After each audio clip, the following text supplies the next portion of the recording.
again. We're going to with the last for today, the last talk, featured by Julie Turney from Barbados. And Julie is holding the firm belief that people should be led with the her first. Julie Turney is an HR professional with over 15 years of experience in education, reinsurance, gas and oil, and technology industry. Yuri is the HR manager and talent scout at HEN International, based in Barbados. And she is a true people champion with a determination to be intentional in every interaction and connection she makes. Please make sure that you connect with Julie on Twitter and LinkedIn. You can see her social media in the bio, in the website. And Julie is going to talk about secrets to championing a people-first culture matter. I love it. I love it. Looking forward to hearing to Julie. Julie, welcome to the BEHR first edition. Oh, thank you for having me. I really appreciate it. Hi, everyone. So excited. Julie, I don't want to take your time because yes. people need to hear you. It's your time and talk afterward. Okay, thank you. Hi, everyone, and thank you for joining me today. As Francisco said, my name is Julie Turney, and I am from Barbados. And I am going to be talking to you today on the subject of secrets to championing a people-first culture. So I cannot see you guys anymore. My timer is on. Let's get going. Now, I wanted to put this picture here purposefully because I wanted you to look at all of these people and then answer this question for me. When you look at this picture, who matters the most? Is it the lady in the gray jacket? Is it the gentleman in the orange sweater? Who matters the most? Who matters the least? Is it the gentleman in the checkered shirt? Is it the lady in the polka dot shirt? Is it the lady wearing the black and white sneakers that I really love, and I love Converse? Who matters the least? When we think about a people-first culture, we want to be able to recognize that everyone in our organizations matters. And from an HR perspective, it is our duty, it is our responsibility to ensure that we bring this out every single day that we come to work. We want to ignite people. We want to make them feel good. From our leadership to the janitor, we want to make everyone feel like they are important because everyone matters. There's a saying that goes, managers, when you talk to managers, you feel like they're talking about themselves. When you talk to leaders, they make you feel like you're talking about them, that you matter.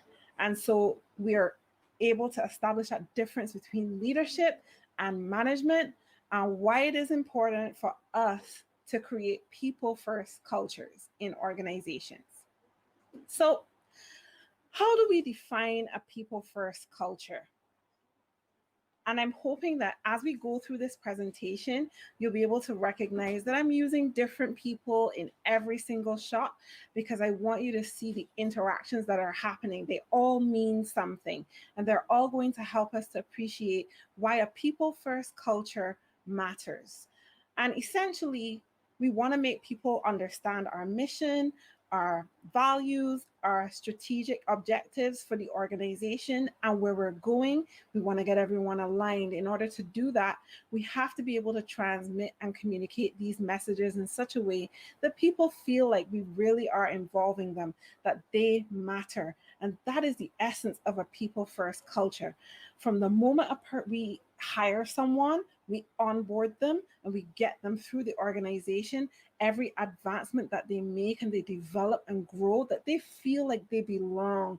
They feel like they clearly understand where they're going, where the organization is going, and how they fit into that cog that is called the organization that we work for. And as HR professionals, it's really important for us to strive to build that when we have our interactions with every single person that we meet in our organization. because people matter and a people first culture matters. So I thought that I'd share some numbers with you so you could understand why people first cultures matter. And so when organizations are driving for people first cultures, these organizations experience a 26% decrease in mistakes. They experience 22% higher productivity. They experience 41% lower absenteeism and 30% stronger customer satisfaction than other businesses. Now, whether you're a million, trillion, or lower, hundreds of thousands of dollars business, these numbers matter. These percentages matter. They make all the difference between your success as a company, as a leadership in your organizations when you see what having happy people, having people first cultures brings to the table in terms of your revenue. Do you really think that it's possible that you could not afford to drive a people first culture based on the data that we've just looked at? What do you think? So, our main topic and topic for discussion is how can you create people first cultures? Why does it matter? What are the secrets to creating a people first culture? When you look at this picture, what do you see? You see happy people. Now, every single time, just because you've created a people first culture, doesn't mean that people are going to always be happy. Sometimes you have to deliver difficult messages. But the point is, you put people in a space where they can receive whatever message it is that you have to deliver in such a way that they feel like they have been honored, that they feel like they have been respected. And so, how do we create that people first culture? Number one, now, I think my face is already a bit close to the camera, but I'm going to come a little closer for number one. You have to actually care about people. You have to actually care about people. I said it twice because I think this is the most important secret, the most important tip to creating a people first culture. If you don't care about people, no matter what you do, you're not going to create a people first culture. You have to care about people. What are their goals? What are their dreams? What are their aspirations? Where do they see themselves, not even 5 years from now, but just a couple months from now down the road? And what is the holistic view of that goal that they have? And how can you help them to get there? You really have to care about your people. How do you show that you care about your people? Do you have closed door policies? Are you not accessible to your people? Do they feel comfortable coming to you and asking you any question that they may have? Do they feel like they will get a response from you? Do they feel like you'll have their back no matter what? Do they feel that you care about their children and the fact that we're going through COVID-19 and they don't have the wherewithal to deal with the pressures that are coming from the job, but also from the people? All of these things are very important. And it is important for us to recognize that when we put our people first and we show that we really care about them, they will show up for us. So that is tip number one. You have to actually care about your people. Number two, invest in the right communication to your employees. As I mentioned before, communication is key. Transparency is key. And so how you communicate to your employees really matters. How do you deliver messages, whether they're big messages that come from the high level management team or if they're messages that come from your low level management team? If you're hearing noise in the background, I do apologize. I am working from home. I still have my children. They're all around doing different things. So I do apologize for any extra noise. So investing in the right communication to your employees is key. How do you communicate in your organization right now? Do you use Slack? Do you use emails? Do you use any other communication channels? Google Hangouts, Zoom? How are you communicating with your people right now to show that you are delivering messages in a way that is succinct with what the organization at the high level is expecting you to filter down? In my organization, one of the things that we always put as priority is face-to-face interaction. So we would always say whenever messages are coming from our high-level management team, and they have to be filtered down to the staff, managers are responsible, leaders are responsible for handling those messages. We make sure everyone is aligned before we leave the room.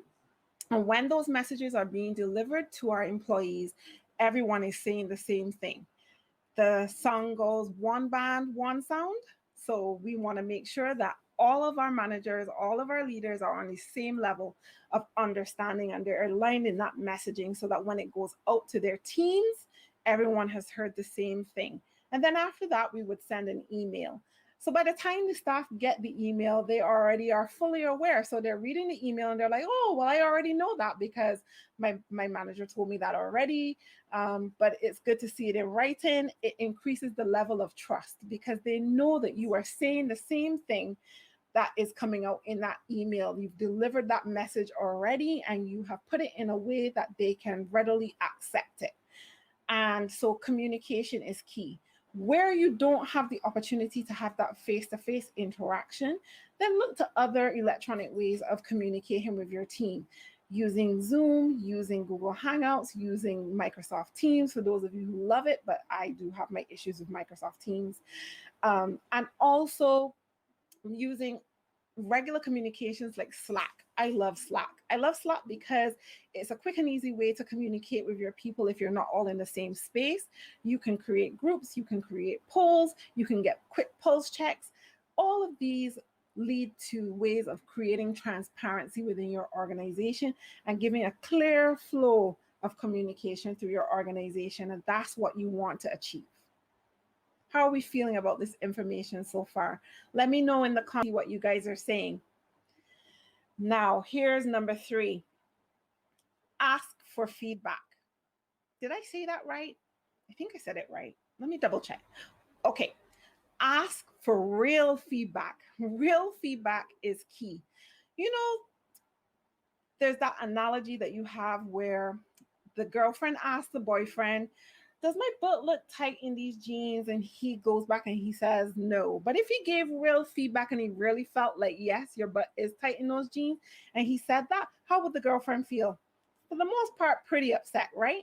But she asks for real feedback. That's how guys are in the Caribbean. They say, but you asked me to tell you the truth. So then how can you get vexed with me now I'm telling you the truth? I hope you understood that in my Bajan accent. So ultimately, as organizations and as HR professionals, when we're asking for feedback, we want real feedback. We want to know the truth. We're asking people what they're thinking, what they're feeling as they go through processes and procedures to the organization, as they are being developed in the organization.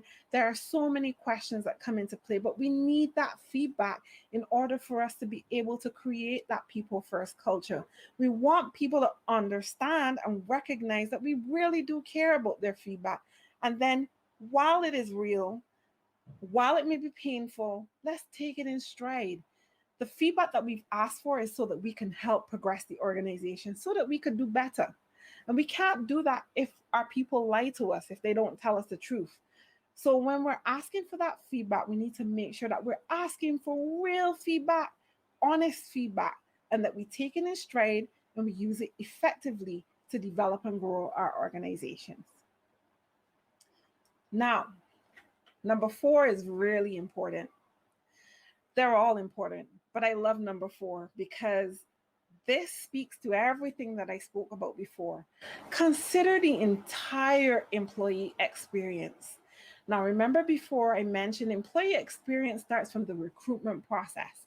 And I think Wendy Daly mentioned about transparency and recruitment and all of these things and why they're important, because you're building an experience for your candidates. The candidate experience matters because it brings you to the employee experience. When the moment you hire that person and you put them on your staff and you put them in your team, that experience throughout their entire longevity of however long they are in the organization matters. It matters. People want to know that you are developing them, that you are growing them in such a way that they feel like they are a part of the whole mechanism. this entire machine. Whether I sit in finance, whether I sit in development, whether I sit in marketing, I want to know that what I do impacts the entire wheel that we call this organization. And I want to know that you, as a leader, are invested in my well being as a part of this organization. I want to know that my values gel with your values. I want to know that my goals gel with your goals. I want to know where your strategy is leading and that I have an impact and it will be felt and it will be appreciated. This is how we create a people first culture. You cannot look at the employee experience in silos. We have to look at it in totality and make sure that we are building that necessary impact to grow and develop our people to create that people first culture. Now, let's think about some examples. I thought of several as I listened to all of our speakers today. I think Perry Timms gave some really robust examples of organizations that are very agile. And with agility comes the necessity to focus on people first. And so these are just a couple examples that I thought I would share with you so that you could see how organizations have put those 4 tips that I just mentioned into play. Now, these 2 companies are back to back. So there's 3M, and 3M created a 15% time program.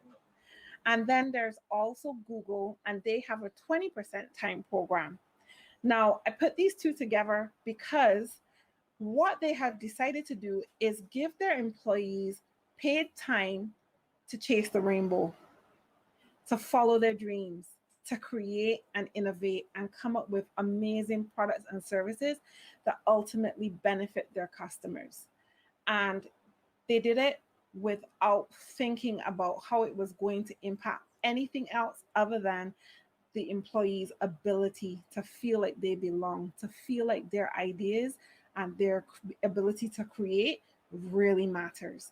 And so these 2 organizations really are a very good example for us to follow.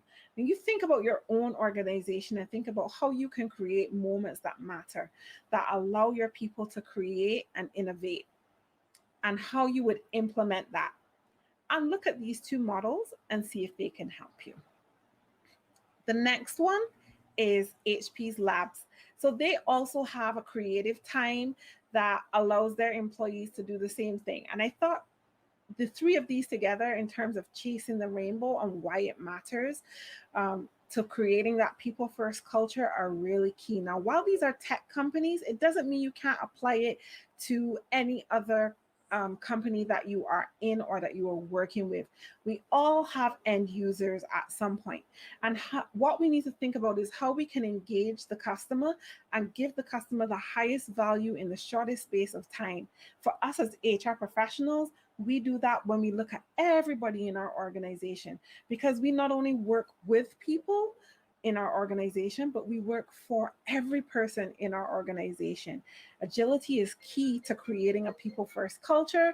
And so we want to do that by taking our creative juices, letting them flow, and creating moments that matter, putting products and services in place that are going to give our employees the best experience they could possibly have as they enter the organization and even as they exit. So I thought I'd share some tips from successful leaders who have come from people first organizations. So there are a few here that I'm going to share with you. And I want you to think about how these in particularly resonate with you and how you can also create a people first culture. So the first one, ask your people what matters most to them. And then listen. Listen to their responses. Not just listen, but listen carefully. Look at the engagement that is happening in this particular picture. There's no one talking over anyone. One person is sharing thoughts. Everyone is listening. Active listening is key to creating a people first culture. You really want to hear what people are saying so that you can establish whether or not what currently exists can work, or if you may need a couple of tweaks along the way and how you can make it better. So ask your people what matters most to them, whether it be as a team or individually, but take that time. Trust me, you will not regret it. There's something that I like to do. I call it your time on my dime, where I take people for coffees and just sit down and have a brief chat with them, see how their experience so far within your organization is going, if there's anything that I can do to make their experience better, if there are any particular things that they want to talk about that they wouldn't want to speak about in the office.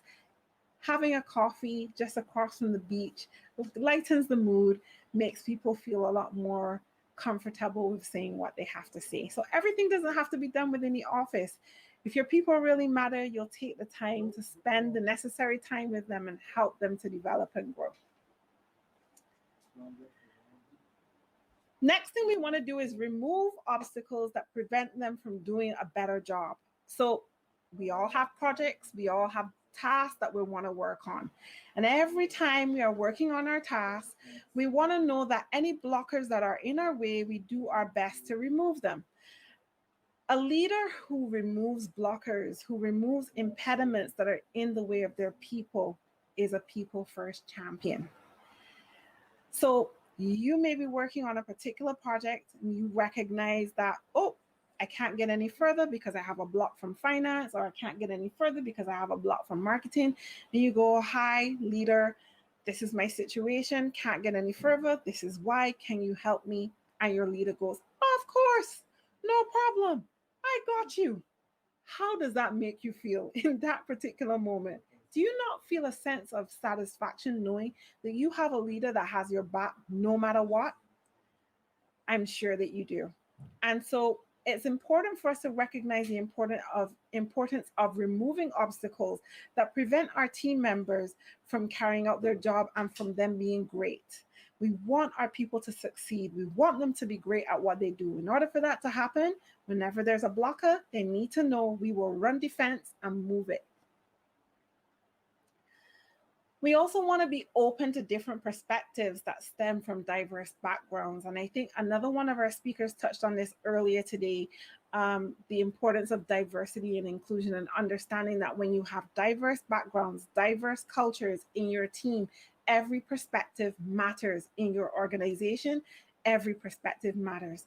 Now, if you are an HR professional in an organization of 5,000 to 10,000 people, you may not be able to get every single perspective that's on the table at any given point in time. But what you have, the power you have in your hands, is your circle of influence.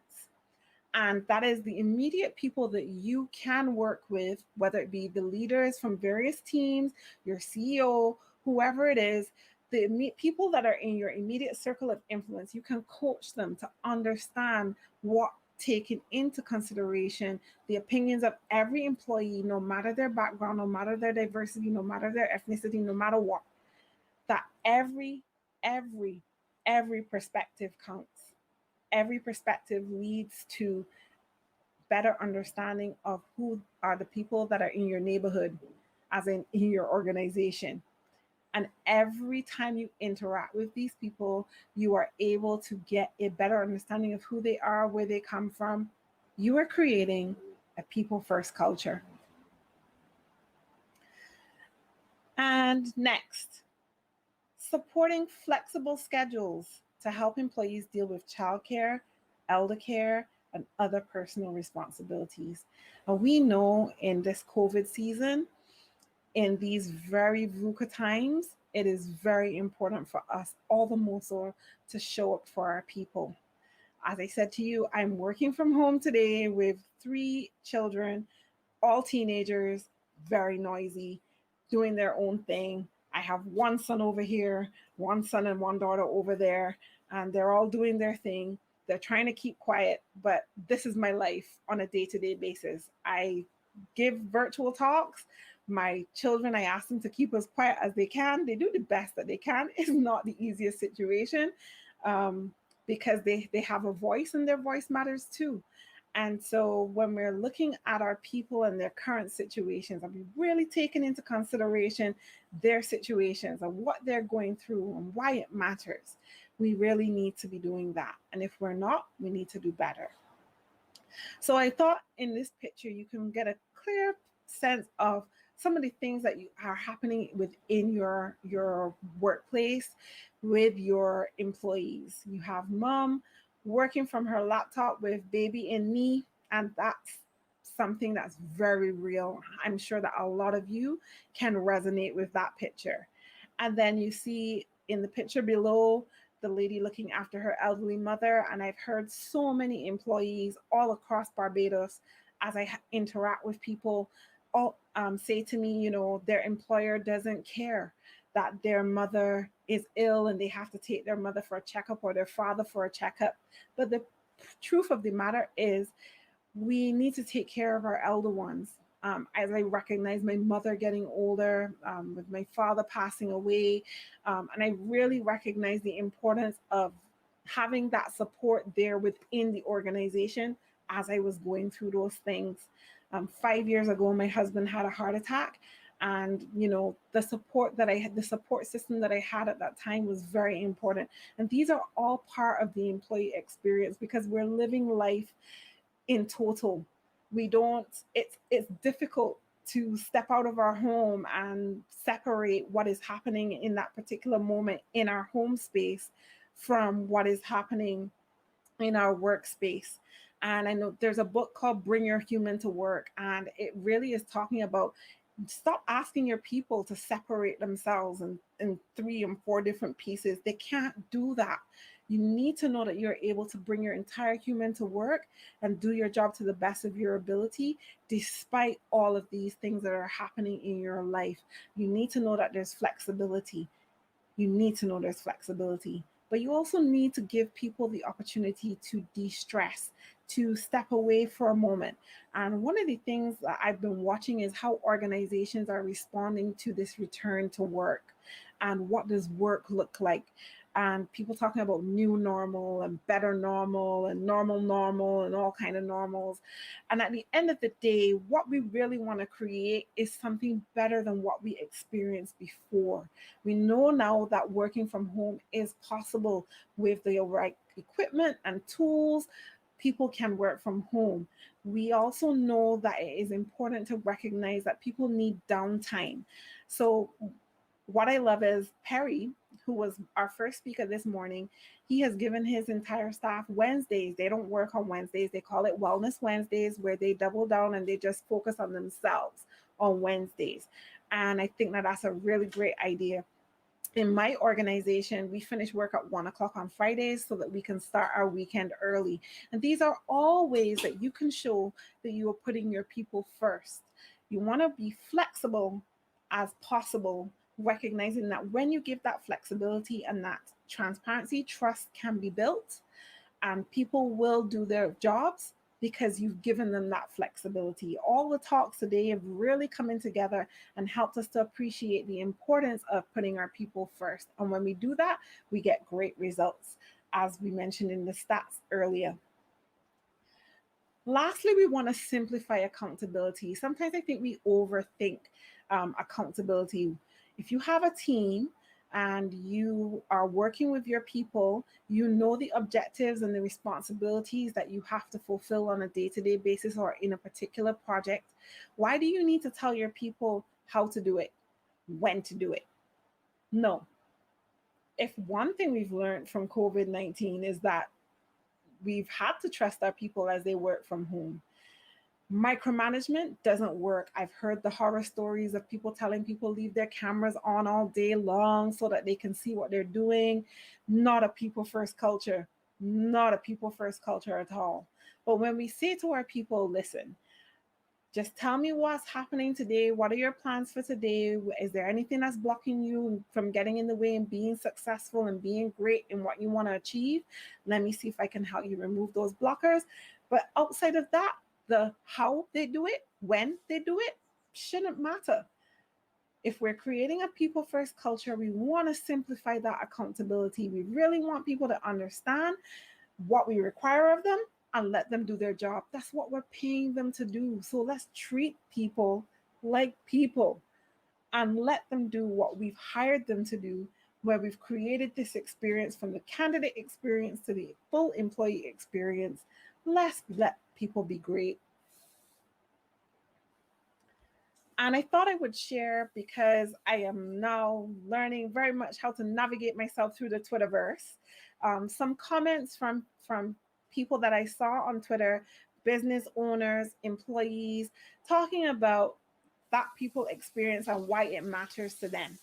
So the first tweet on the left, we see someone saying that they always practice a culture of reduced hierarchy and culture of putting our people first, especially with COVID-19, work from home, and all the flexibility we needed every day. My family appreciates the organization, Zovio. And then we see Robbie Quinn. She tweets, when you embrace a people first culture and live these values every day, you attract great people into your business. Treating people as your most important asset and caring for them like family is now more mainstream than ever. And I could not agree with Robin more. And then the last one from Life at Job Case. They were sharing a picture of one of their employees working from home and what she sees as essential and her favorite thing. But she says, first of all, she starts the day with coffee. And these are great ways and great examples of why creating a people first culture really matters. And last but not least, one of my favorite quotes from Jack Welch: no company, small or large, can win over the long run without energized employees who believe in the mission and understand how to achieve it. I couldn't put it any better myself. I think that Jack Welch had the key. When we energize our people, when they see our mission, our vision, they understand it, when they know how they connect in this thing that we call an organization, this is what helps people to recognize and appreciate that they are part of a people first culture.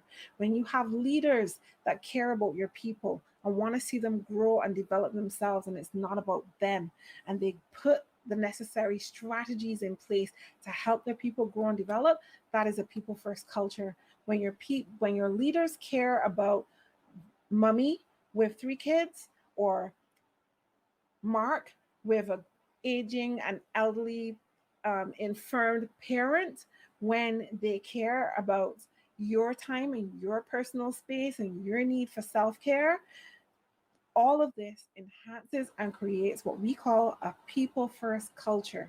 When I want to see your dreams develop and grow and flow, and I want to give you the opportunity to chase the rainbow, that is a people first culture. And that's what we want to aim towards. So, my name is Julie Turney. I am the CEO and founder of HR at Heart Consulting, based in Barbados. It's an HR for HR services company. I support HR professionals in every way that I possibly can, because I know that you guys have it very hard and it's not the easiest job that we do. And sometimes you need to be able to bounce ideas, and you need to be able to vent, and you need to be able to figure out how you're going to develop and grow your career and get promoted. And I help you through all of that. I am also a certified Agile HR practitioner, and I work very hard to help organizations become more agile. I believe that people come first in every organization, no matter what. So I describe myself as a people champion, but a positive HR disruptor and rebel, because I believe that we need some HR rebels to get in the mix and change up the status quo. It's not about doing things the way that they were always done. We really need to change it up. We really need to mix it up and create people first cultures. And in order to do that, it's going to cause a little bit of agitation, but it needs to be done. I am the host of the HR Sound Off podcast show, where I talk to HR professionals about the HR space and how we can make it better. I like to clear up a lot of misconceptions that the business world has about human resources and set the record straight on that, excuse me. And I'm also the lead organizer for Disrupt HR Caribbean. So for those of you who are familiar with the Disrupt HR, I organize the Disrupt HR for Barbados, Trinidad, and Jamaica. And I am also the author of the upcoming book, Confessions of an HR Pro: Stories of Defeat and Triumph, where I'm sharing my experiences and those of my co-writers about our experiences in the HR space and how we can make HR a better place for all of us to be. And that I someday would love it to be the profession that students wake up and when they go, what do you want to be when you grow up? And they go, I want to be in HR. I want that. I want to see that happen. So that's me in a nutshell. Are we connected? Let's connect if we are not. I am on all social media platforms as I am Julie Turney. You may find me on LinkedIn and Instagram. I'm showing up a little bit more on Twitter, and you'll find me on Facebook. So let's connect.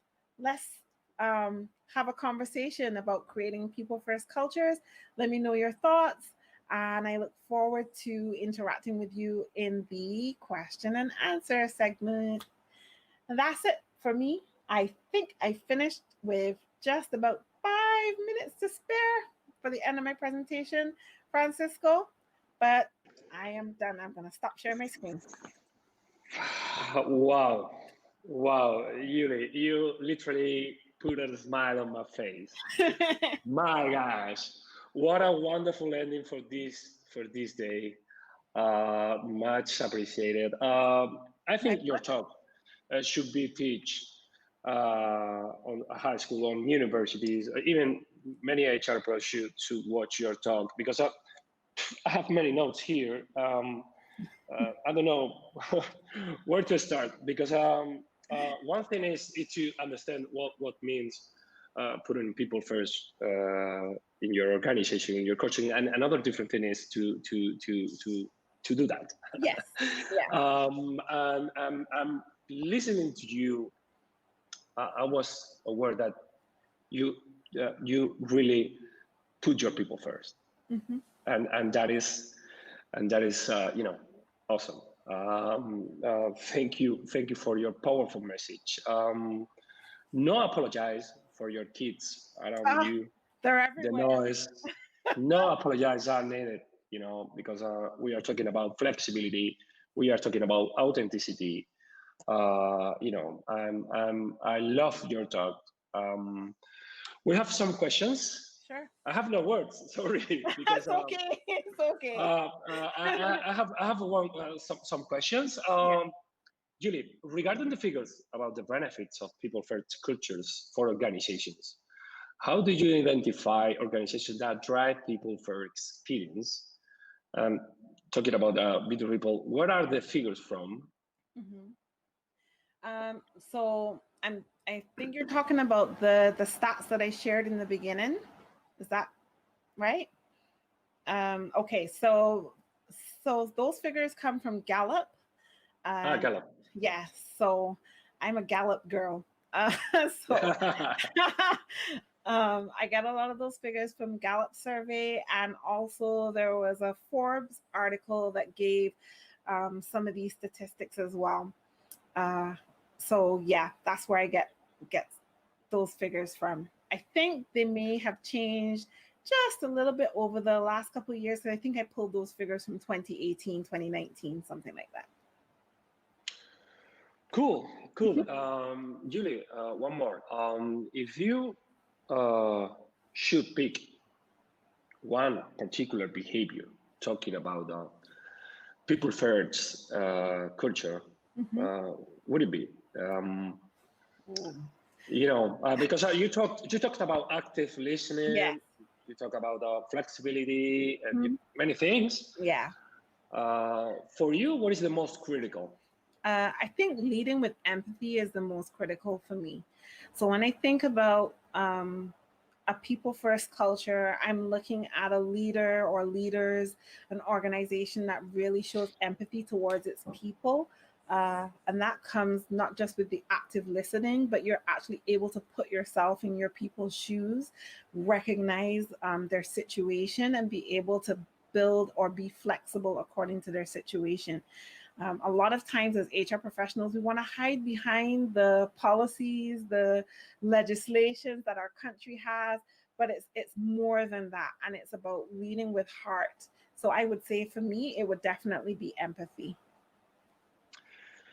Wow, I definitely agree with that because I think empathy and compassion drives to a people first organization. I truly believe in that. Yeah. Thank you for the reflection. One more. Many times HR fully understands the importance of putting people first for your organization to succeed. But the ultimate head of the organization may not see it the same way. How do you help them see it your way? Wow, complex. Yeah. But I thank you so much for that question.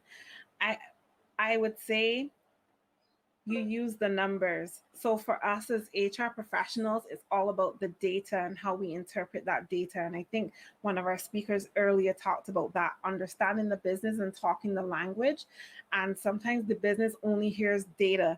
And so if you're able to put to that, what is that 26% that we talked about before, of what does that cost, or what does that look like in money, in terms of money, as to having an engaged workforce, or having people who are happier at work, and therefore that increasing your profit margin. And then going to your leadership and saying, well, hey, do you know that if we don't create a people first culture, we are losing over $5 million every year? Do you know that if we don't do this, we're losing $2 billion every year? If you can actually put a figure to that and show them how you're able to put that figure to that, then you go with the question, well, what do we have to lose if we try to implement a people first culture and it doesn't work? Essentially, billions of dollars, millions of dollars that you're leaving on the table because you don't want to put people first. And yeah, wow. I think many times we should earn the trust of the head of the organization. Sometimes it's difficult. I can imagine some HR folks are struggling all the time trying to convince them to start this kind of approach. But I love to say, when you talk about the policies, I'd rather to say processes, like Steve Brown in his book, HR Rising, people plus processes equal to results. Yes. And the results are billions of dollars, right? Yes. And that is, for me, that is probably the most important thing. You've talked about ask for real feedback. Yes. Wow, this is so complex, because if you have to deliver a tough feedback, how do you approach that, Julie, in your organization? I always look for the positive in the feedback. Always look for the positive of every possible thing. And I know, like, the leaders in my organization always say I'm full of kumbaya, but it's not it's not kumbaya. It's just that I always try to find the positive in every possible message that is coming our way. And once I can find the positive, I'll always talk to that first and then go, okay, so, we're going to make this change. And this is the reason why we're going to make this change. And imagine what's going to happen a couple months down the road as a result of that. Here are going to be the benefits that we're going to gain. Yes, it's going to suck at first, but this is where we're going to be at the end of it. I always try to give people, like, this is what's the end game, and spin it in a positive light. Wow, that is awesome. Okay, I think we have one more question. Okay. We have more? If not, I want to dig in the active listening, because when we are during this pandemic, every single day with Zoom calls, active listening Can more be hard. More complex. How do you deal with that? You people, or what do you do to get that? So I learned a trick from a good friend of mine, Katrina Collier, and she always talks about it. She talks in her book, The Robot Proof Recruiter, about repeating. So for me, in order for me to be able to say that I really have listened and I've heard what you say, I'll always try to repeat it back, which means I have to listen, right? So I'll go, okay, so let me make sure that I heard this correct. You're actually saying that active listening can be very complex, right, Francisco? And then go into explaining or deep dive a little bit more. So for me, it's about being able to recall it to the person. So that's how they know that I'm actually hearing what they're saying, and then I'm able to give them an answer. So if we are going to have a conversation with someone, in order to actively listen to them, we have to be able to repeat it back. So we go, let me understand, let me make sure I understood this clearly. Is this what you are saying? And then repeat it back. Wow, Julie, the time is over. What a pleasure to have you here. Thank you. Seriously, I love your approach. I love your talk. I think many people are going to enjoy your talk probably the next couple of weeks because Yes. they weren't be able to connect with us today. But what a wonderful ending for today. Much appreciated for your time. Hope you enjoy the rest of the event too. Thank you. For our audience, thank you for being on the other side. Thank you very much for following us. Please be sure that you share your thoughts on the YouTube chat box the next time, and start conversations on Twitter and LinkedIn using the hashtag BEHR.